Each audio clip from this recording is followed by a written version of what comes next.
ကိုယ့်ရဲ့စိတ်နဲ့ခန္ဓာကိုသစိမ်းတယောက်ကဝင် control လုပ်နေတယ်လို့ထင်ရလောက်တဲ့အထိလမ်းပြောက်သွားဘူးလားမနက်တိုင်းမှာရောရင်ဘတ်ကြီးပေါ်မှာတစ်ခုခုဖိထားတယ်လို့မျိုးမွန်းကျက်မှုတွေနဲ့နိုးထနေရလားပျော်ရွှင်မှုတွေတင့်တယ်ရောက်ရဲမှုတွေဆိုတာအတိတ်မှာပဲကြံခဲ့ပြီးတော့လက်ရှိမှာလုံးဝမခံစားရတဲ့အခါမှာငါဘာလို့အသက်ရှင်နေရတာလဲဘာအတွက်ကြောင့်အသက်ဆက်ရှင်နေရအောင်မလဲဆိုပြီးတော့ကိုမေးခွန်းပြန်ထုတ်ခဲ့ဘူးလားဒါမှမဟုတ်အခုလက်ရှိမှာရောထုတ်နေလားအဲ့ဒါဆိုရင်တော့ဒီဗီဒီယိုလေးကခွန်အားနဲ့မျောလင့်ခြင်းလမ်းစာလေးဖြစ်လာနိုင်မယ်လို့မျှော်လင့်ပါတယ်ဒီဗီဒီယိုကတော့မိုးရဲ့ personal depression story လေးဖြစ်တဲ့အတွက်လူတိုင်းတော့ relate လုပ်လို့ရမယ်လို့မမျှော်လင့်ပါဘူးလိုအပ်နေတဲ့သူတယောက်လောက်စီကိုပဲလိုအပ်နေတဲ့အချိန်မှာ design မမတ်ရောက်သွားပြီးတော့ခွန်အားတေးသေးလေးပေးနိုင်တယ်ဆိုလို့ရှိရင်ကိုကျင်းနေပါပြီပြီးတော့ကိုယ့်ရဲ့လက်ရှိ mental state ကနေပြီးတော့ရုံထွက်ချင်နေတဲ့သူတွေပြောင်းလဲဖို့ဆုံးဖြတ်ထားပြီးတဲ့သူတွေအတွက်ကိုယ့်ရဲ့အုံနောက်ကိုပြန်ပြီးတော့ rewire လုပ်လို့ရမယ်10 days mental challenge လေးလည်းဗီဒီယိုရဲ့အဆုံးမှာထည့်ထားပေးပါတယ်ခုနက intro မှာပြောခဲ့တဲ့အရာတွေအကုန်လုံးကမိုးလွန်ခဲ့တဲ့နှစ်လောက်ကနေ့တိုင်းစက္ကန့်နဲ့အများခံစားနေရတဲ့ခံစားချက်တွေပြီးတော့ဒီ thoughts တွေပေါ့နော်လက်ရှိဘဝထိတော့အဲ့ကာလာတွေကမိုးအတွက်မိုးဘဝမှာပေါ့နော်အနှိမ့်ဆုံးနဲ့အမောင်ဆုံးကာလာတွေလို့ပဲပြောရမှာပေါ့နော်နေ့ရက်တိုင်းအဲ့ကိုအနောက်ကိုတိမ်မေးတလုံးကအများအားတကောက်ကောက်လိုက်နေလို့မျိုး very great ပြီးတော့ဘာခံလမလည်းမရှိတော့လို့ခံစားရတယ်ကိုလုံနေတဲ့အလုပ်တွေပြီးတော့ကိုအရင်တော့ passionate ဖြစ်တဲ့အရာတွေပေါ်မှာလည်းဘာ passion မှမရှိတော့ဘာ drive မှလည်းမရှိတော့ဘဲနဲ့ဘာလုံးမှလည်းမလုပ်နိုင်တော့ဘူးလုပ်လည်းမလုပ်ချင်တော့ထောင်မို့အရင်က social media မှာ follow လုပ်ထားတဲ့သူတွေဆိုလို့ရှိရင်တတိထားမိမယ်ထင်တယ်။မို့ social media မှာတစ်ခါတလေပေါ်လာလိုက် post လေးတစ်ခုနှစ်ခုလောက်တင်လိုက်ပြီးရင်ပြန်ပြောက်သွားလိုက်ပြီးရင်ပြန်ပေါ်လာလိုက်ပြီးရင်ပြန်ပြောက်သွားလိုက်အဲ့လိုမျိုးပဲပေါ့နော်။ဘာလို့ဆိုတော့စိတ်ကလည်းအဲ့နှစ်ကာလအတွင်းမှာတက်လိုက်ကြလိုက်အများတိုင်း mood swing ကလည်းအရင်ပြင်းတော့motivation ရှိရဲဆိုလို့ရှိရင်ဗီဒီယိုထားလုပ်လိုက်ပြီးလို့ရှိရင်အဲ့ motivation ပြန်ပျောက်သွားလိုက်နေပဲ social media ပေါ်လာလိုက်ပျောက်သွားလိုက်ဖြစ်နေရပါတော့ခံစားချက်ဆိုတော့ဒီနာကျင်မှုတွေဝမ်းနည်းမှုတွေနဲ့ဒီမကြည်မနှက်ဖြစ်မှုတွေဒီ negative ဖြစ်တဲ့ခံစားချက်တွေလောက်ပဲခံစားရတာပေါ့နော်ပျော်ရွှင်မှုတို့ငြိမ်းချမ်းမှုတို့ဘာလို့ဆိုတာကဥပမာပေးရမယ်ဆိုလို့ရှိရင်ကိုစားဘူးတဲ့အစားအသောက်တစ်ခုပေါ့နော်အဲ့ဒါကိုဘယ်လိုရတာလဲဆိုတာမမိနေပေမဲ့ခုရှာပေါ်မှာကိုပြန်မခံစားရတော့တလိုမျိုးပဲပေါ့နော်မမိတာပဲရှိတော့လက်ရှိမှာလုံးဝမခံစားနေရတော့တဲ့အရာမျိုးပေါ့နော်အဲ့တော့အဲ့ပျော်ရွှင်မှုဆိုတဲ့အရာလေးကိုခဏတာပေးနိုင်မဲ့အရာတွေကိုပဲလိုက်လို့နေမိတာပေါ့နော်ကိုအရင်ကတစ်ခါမှမလုပ်တဲ့အရာတွေတစ်ခါမှလည်းမကြိုက်ခဲ့တဲ့အရာတွေကိုတောင်တစ်ခါမှလုံးမယ်လို့မထင်တဲ့အရာတွေကိုပဲလိုက်လို့နေမိတယ်လေလိုက်နေမိတာပေါ့နော်အဲ့လိုတွေလိုက်လို့ရင်လေလိုက်ရင်လည်းပဲဒီအချိန်တိုလေးအတွင်းမှာလူကလုံးဝကြီးပြောင်းလဲသွားတာပေါ့နော်ဘယ်လောက်တောင်ပြောင်းလဲသွားလဲဆိုတော့ကိုပါနားမလည်နိုင်တော့ဘဲနဲ့ကိုပါမသိတော့တာပေါ့နော်ကိုခန္ဓာကိုယ်ထဲမှာသစိမ်းတယောက်လိုပါဖြစ်လာတဲ့အထိဖြစ်သွားတာပေါ့အဲ့ဒါအပြင်မှာကိုယ့်ရဲ့ရောက်နေတဲ့ mental state နဲ့လုံနေတဲ့အရာတွေနဲ့ကို self destruct လုပ်နေတာကိုကြည့်ပြီးတော့လေကိုကပြန်ပြီးတော့မုန်းလာတာပေါ့နော်ဒါတွေကအခုပြန်ပြောတဲ့အချိန်မှာလေအရင် dramatic ဖြစ်တယ်လို့ကိုတောင်ခံစားရတယ်ပေါ့နော်ဒါပေမဲ့ခုချိန်မှာတော့ပြန်ပြောရတာနည်းနည်းတော့ခက်ခဲပါတယ်ဘာလို့လဲဆိုတော့အဲ့ချိန်မှာခံစားနေရတဲ့ feeling တွေကိုလုံးဝ exactly ပါဇက်နဲ့မပြောပြတတ်တော့ဘူးနော် feeling တွေဖြစ်တဲ့အတွက်တချို့ကြည့်နေတဲ့သူတွေအတွက်လည်းအခုကအရန်ကို drama တွေခင်းပြီးတော့ပြောနေရလို့ထင်ကောင်းထင်လိမ့်မယ်ထင်လို့လည်းရတယ်ပေါ့နော်ဒါပေမဲ့ depressionဝင်ဘူးတဲ့လူတွေခံစားဘူးတဲ့လူတွေအခုလက်ရှိကြုံနေရတဲ့သူတွေဆိုလို့ရှင်เนาะကိုပြောနေတာမဟုတ်ဘူးဆိုတာကိုလုံးဝနားလည်မှာပါခေါင်းထဲမှာလည်းကိုတိထားတဲ့ကိုနဲ့အခုပြောင်းလဲလာတဲ့ကိုကအမြဲတမ်းစစ်ဖြစ်နေတယ်လို့ပဲပေါ့နော်အခုလက်ရှိပြောင်းလဲလာတဲ့ကိုကလည်းသူလှုပ်ချင်တာတွေလုပ်နေတယ်ကိုဆိုတဲ့ကိုတိထားတဲ့ကို identity ကလည်းနင်ကပုံမဆိုဒါတွေမလုပ်ဘူးနင်ကဒါတွေမကြိုက်နင်ကဘာရှောက်လုပ်နေရလဲအဲ့လိုပေါ့နော်အမြဲတမ်းစစ်ဖြစ်နေလို့ပဲပေါ့နော်ဒီအချိန်ကြီးကနေရုံထွက်ချင်နေပေမဲ့လည်းမနက်အိပ်ရာထားဖို့တောင်မှမနေဂျုံးကန်နေရတာပေါ့နော်ပြီးတော့အဲ့တော့ struggle ဖြစ်နေတာကိုလည်းဘယ်သူမှမသိဘူးတငယ်ချင်းတစ်ယောက်နှစ်ယောက်လောက်ပဲသိရပေါ့နော်အဲ့လိုဘယ်သူမှမသိအောင်ကြိတ်ပြီးတော့ struggle လုပ်ရတာကပို့ပြီးတော့ပင်ပန်းတယ်လို့ခံစားရတယ်ပေါ့နော်ဘာလို့လဲဆိုတော့ဒီအုံနောက်ထဲမှာဒီခေါင်းထဲမှာဖြစ်နေတဲ့အရာတွေနဲ့ဒီလောက်ရတာတခုပြီးတော့ဒီအပြင်လောကနဲ့ဒီလောက်ရတာအရာအဆင်ပြေနေတဲ့ပုံစံပျော်နေတဲ့ပုံစံဟန်ဆောင်ရတာဒီ image ကြီးကို maintain လုပ်နေရတာလူကတော်တော်ပင်ပန်းပါတယ်ပြည့်တဲ့ဒီ feeling တွေနဲ့ပဲအသက်ရှင်နေရတာကြာလာတဲ့အခါကျတော့ ဒီအသက်ရှင်နေရတာကြီးကိုပါ struggle ဆိုပြီးတော့မြင်လာတာပေါ့နော်ပျော်ရွှင်မှုတွေချစ်ချင်းမြတ်တာတွေဒီငြိမ်းချမ်းမှုတွေမခံစားရတော့တဲ့ဘဝကြီးကအသက်ဆက်ရှင်နေရတာဘာအဓိပ္ပာယ်ရှိသည်လဲဆိုပြီးတော့ကိုယ့်မိခွန်းတွေထုတ်ပြီးတော့ negative thoughts တွေပိုဝင်လာပြီးတော့ existential crisis ပါရသွားတာပေါ့နော်ကိုယ့်နဲ့ကိုယ်ဘာအတွက်ကြောင့်သက်ဆက်ရှင်နေရမှာလဲဘာအဓိပ္ပာယ်ရှိသည်လဲအသက်ကိုဆက်ရှင်ခြင်းသေးလားစသဖြင့်ပေါ့နော်အဲ့လိုမိခွန်းတွေမေးနဲ့တရကြ very clear ဖြစ်တဲ့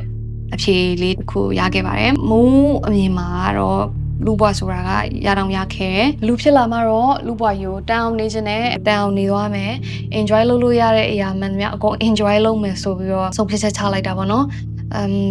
ဘသူအတွက်မှလည်းမဟုတ်ဘူးမိသားစုအတွက်လည်းမဟုတ်ဘူးကိုချစ်တဲ့သူတွေအတွက်လည်းမဟုတ်ဘူးလောကကြီးကိုအကျိုးပြုဖို့အတွက်လည်းမဟုတ်ဘူးလက်ရှိဖြစ်နေတဲ့ mental state ကြီးနဲ့ပဲတသက်လုံးနေသွားပြီးတည်သွားရမယ်ဆိုလို့ရှိရင်ကိုယ့်ရဲ့ဘဝကြီးက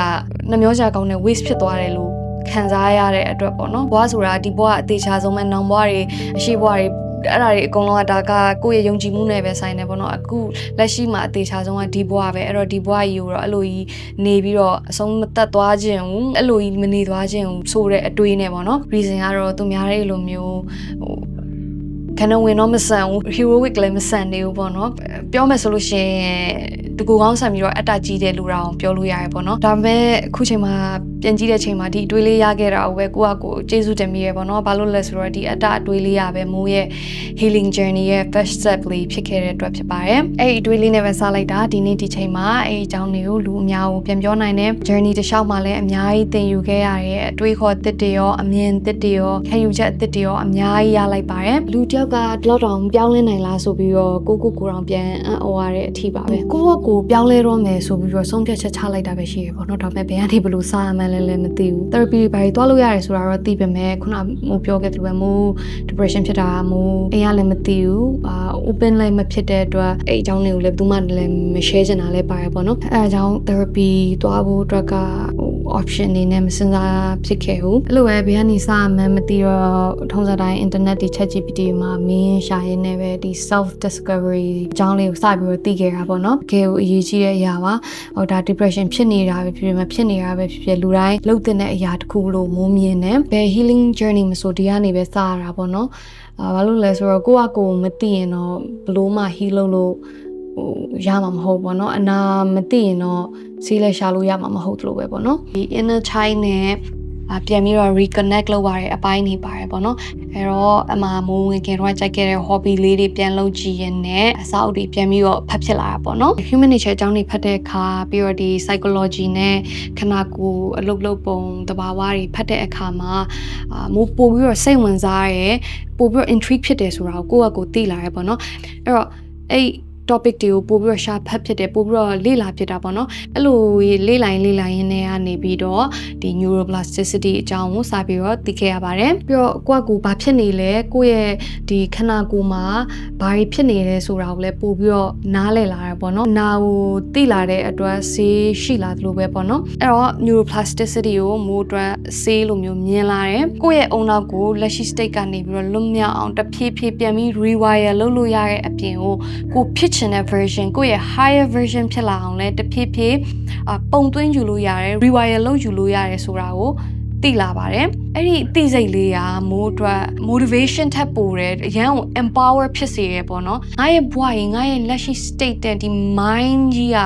ငါရဲ့ control ထဲမှာရှိတယ်ဆိုတဲ့ sense ကိုပထမဆုံးအနေနဲ့စပြီးတော့ရလာလိုက်တာပေါ့နော်အဲ့ချိန်မှာကိုယ့်နဲ့ကိုဒါကိုငါလုံနိုင်ပါတယ်ဆိုတော့ reference ပေါ့နော် motivation ကိုဘယ်လိုပြန်ပေးလဲဆိုတော့မိုးရဲ့ physical fitness နဲ့ကိုယ့်ကိုဥပမာပြန်ပေးပြီးတော့ motivation ဖြစ်ပေးလိုက်တယ်ပေါ့နော်လွန်ခဲ့တဲ့10နှစ်လောက်ကဆိုလို့ရှိရင်မိုးခန္ဓာကိုယ်နဲ့ပတ်သက်ပြီး insecurity အများများခဲ့တယ်ပေါ့နော်ဒါပေမဲ့အခုချိန်မှာတော့မိုးရဲ့ physical ကမိုးအတွက် confidence အရင်ရှိတဲ့အရာဖြစ်လာပေါ့နော်လာခြင်းမလာခြင်းဆိုလိုတာမဟုတ်ဘူးပြောချင်တာကိုအခုရောက်နေတဲ့ physical state physical structure ကိုစူးစမ်းလာတဲ့ journey တစ်လျှောက်မှာရလာတဲ့ရလဒ်ကိုကြိုက်တယ်ကျေနပ်တယ် confidence ရှိတယ်ဆိုတဲ့ဥစ္စာကိုပြောချင်တာပေါ့နော်အဲ့တော့ Mo ရဲ့ next mission အနေနဲ့ငါရဲ့ခန္ဓာကိုယ်ကိုငါ train ခဲ့တယ်လို့မျိုးငါရဲ့ mind ငါရဲ့အုံနောက်ကိုလည်းအဲ့လို strong ဖြစ်လာအောင် train မယ်အဲ့ဒီဘိုင်းမှာလည်းအခုလိုပဲ confidence ရှိလာအောင် train မယ်ဆိုပြီးတော့ကိုယ်နဲ့ကို mission ချလိုက်တယ်ပေါ့နော်ခုနပြောသလို physical ဘိုင်း mission မှာတော့ကိုယ်နဲ့ကိုကျင်းတဲ့အဆင့်တစ်ခုကိုရောက်နေပြီမဲ့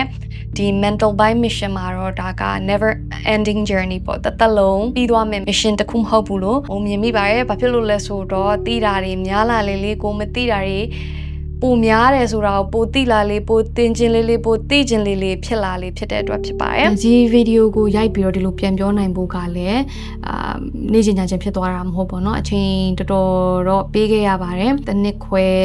နှစ်နီးပါးလောက်ပေါ့နော်ရမ်းလွယ်ကူတဲ့ခီးလန်းတော့လည်းမဟုတ်ပါဘူးမလုပ်ချင်တာတွေအများကြီးလုပ်ခဲ့ရတယ်လုပ်ချင်တာတွေအများကြီးကိုလည်း give up လုပ်ခဲ့ရတယ်ကိုအားမလို့အားမရတွေဖြစ်ပြီးတော့ဒီ fail ဖြစ်ခဲ့တဲ့အချိန်တွေကလည်းမရေမတွက်နိုင်တော့လောက်အောင်မမတ်မိတော့လောက်အောင်များပါတယ်အခုထိလည်း fail ဖြစ်နေသေးပါပဲဒါပေမဲ့တေချာတဲ့တစ်ခုကတော့လက်ရှိ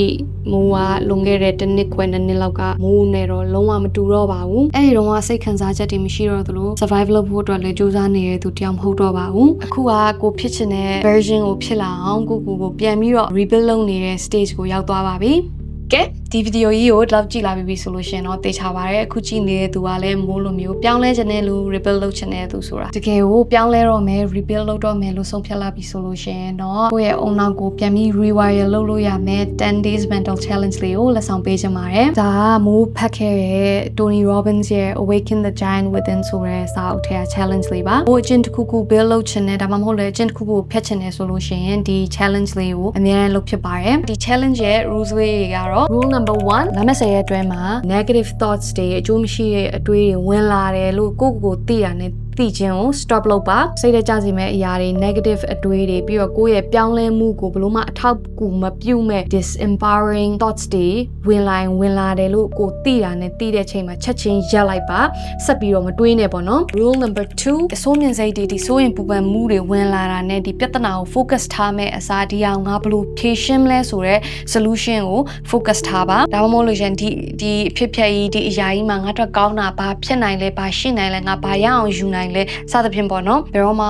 100% loss ဆိုတာမရှိဘူးဆိုတာကိုအမြဲတမ်းသတိရပါဘယ်လောက်ထိကြီးမားတဲ့ဆုံးရှုံးမှုဘယ်လောက်ထိကြီးမားတဲ့နစ်နာမှုပဲဖြစ်ဖြစ်သင်ခန်းစာနဲ့ experience ကအမြဲတမ်း gain အဖြစ်နဲ့ကျန်နိုင်ပါတယ် rule number 3ကတော့အခက်ဆုံးပဲဒီ negative အတွေးတွေ disempowering အတွေးတွေကိုအကျိုးမရှိစေမဲ့ကိုယ့်ရဲ့ဒီ progress မှာဘလို့မှကိုအထောက်အကူမပြုမဲ့ဒီ negative ပိုင်းသွားတဲ့အတွေးတွေကို2မိနစ်ထက်ပို့ပြီးတော့တွေးမိတယ်ဆိုလို့ရှိရင်ကိုဘယ်နှစ်ရက်ပဲရောက်နေနေ9ရက်ခွဲပဲရောက်8ရက်ခွဲမှပဲရောက်ဘယ်နှစ်ရက်ပဲရောက်နေနေနောက်နေကြလို့ရှိရင်